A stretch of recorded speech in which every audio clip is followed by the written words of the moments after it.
आजकल खबरें आती हैं कि खड़े-खड़े व्यक्ति गिर पड़ा, कोई नहा रहा है तो नहाते वक़्त उसकी मौत हो गई।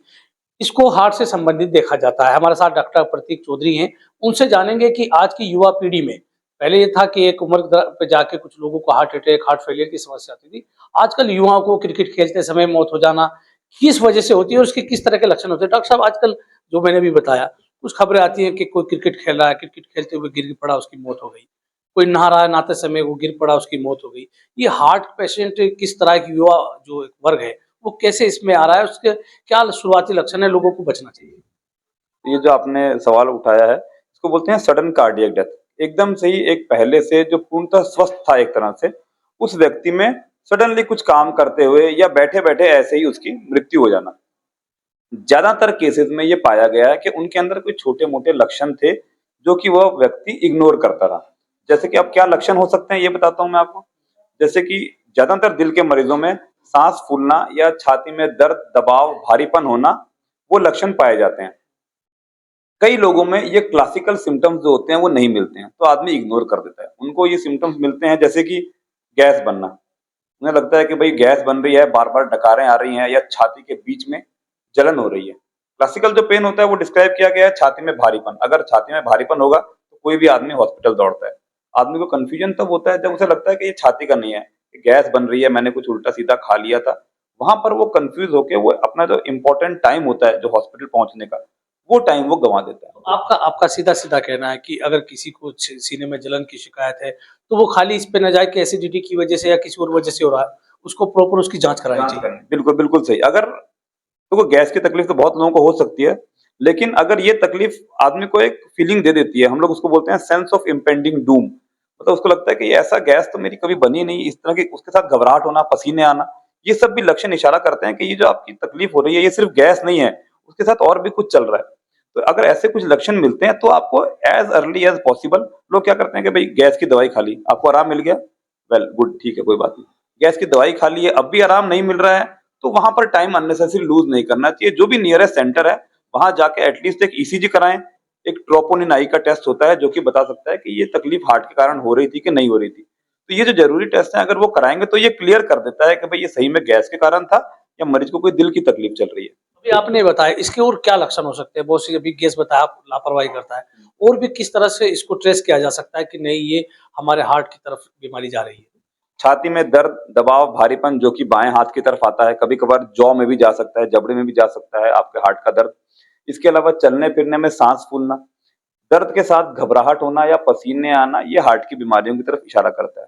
अब कई लोगों में ये लक्षण नहीं आते हैं, उनको साइलेंट एंजाइना होता है। ज़्यादातर महिलाएँ या शुगर के जो मरीज़ होते हैं, उन लोगों में कभी-कभार ये लक्षण नहीं मिलते हैं, तो उनको साइलेंट एंजाइना या साइलेंट एमआई बोला जाता है। तो इसको पकड़ने के क्या तरीके हैं? इसके लिए आपको रेगुलर अपने आप चेकअप्स कराते रहेंगे, जैसे कि जो बेसिक कार्डियक इवैल्यूएशन होता है या जो बेसिक जाँचें होती हैं, उसके अंदर आता है ईसीजी, इको और टीएमटी। ईसीजी, इको आपका बता सकता है कि आपको पुरानी कोई बीमारी रही है कि नहीं रही, आपको कोई अटैक चल रहा है कि नहीं चल रहा। और टीएमटी अगर आप करते हैं और वो आपका ठीक आता है, तो वो इशारा करता है कि आगे भी संभवतः आपको दिल की बीमारी होने की संभावना कम है। तो ये जाँचें करके हम लोग पता लगा सकते हैं कि भई मुझे कोई तकलीफ होगी कि नहीं होगी आगे। इको और टीएमटी की आपने बात की, अगर हमने आज इको टीएमटी कराया और उसके बाद कितने समय बाद हमें उसको फिर कराना चाहिए? अगर आपका इको और टीएमटी नॉर्मल आता है और आपकी उम्र 50 के ज़्यादा है, 50 से ऊपर है, 50 से पहले तो आप 3 से 5 साल भी कराएँगे तो भी इनफ है। 50 के ऊपर अगर आपका इको टीएमटी नेगेटिव आता है, एकदम ठीक आता है और आपके अंदर और कोई दूसरी बीमारियाँ नहीं है, जैसे कि बीपी, शुगर, थायरॉइड, कोलेस्ट्रॉल, तो 3 साल बाद भी आप करा सकते हैं। लेकिन हाँ, अगर आप पे कुछ लक्षण हैं, कुछ और बीमारियाँ भी आप साथ में ले घूम रहे हैं, जैसे कि मोटापा है बहुत ज़्यादा, आपको शुगर है, आपको बीपी है, अनकंट्रोल्ड है, दवाइयाँ नहीं खा रहे हैं, लापरवाही कर रहे हैं, तब आपको ये थोड़े से और फ्रीक्वेंटली करवाने चाहिए।